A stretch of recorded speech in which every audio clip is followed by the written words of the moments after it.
ipapasalamat ko ngayong Pasko, of course, na healthy. Healthy yung pamilya ko. Buo yung pamilya ko.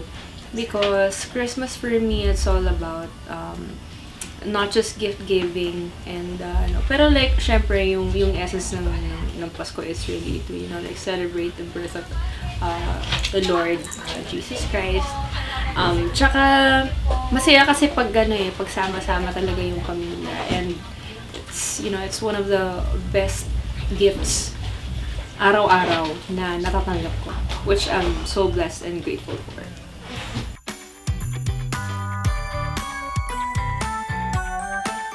Ako, ang gusto kong pasalamatan ngayong Pasko, of course, una-una sa lahat, syempre si Lord. Kasi, sa mga opportunities, tsaka sa lahat ng mga biyayang natatanggap ko everyday, especially sa taon na to. Kasi, feeling ko medyo marami-rami rin ako mga na nagawa at na-accomplish. And, kumbaga na-achieve din as a person, hindi lang sa trabaho or sa sa aspect ng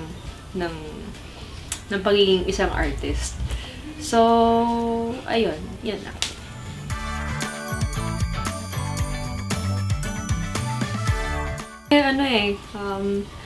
Yung mga traditions kasi natin ever since talagang nakalakihan natin, talagang hanggang ngayon sinaselebrate pa rin talaga natin, and parang di talaga siya nawawala sa timeline natin as Filipinos. So, para sa akin, ito kasi yung isa sa mga panahon para, magkatipon-tipon yung mga mahal natin sa buhay, mga pamilya natin, mga kaibigan natin, diba? Tsaka,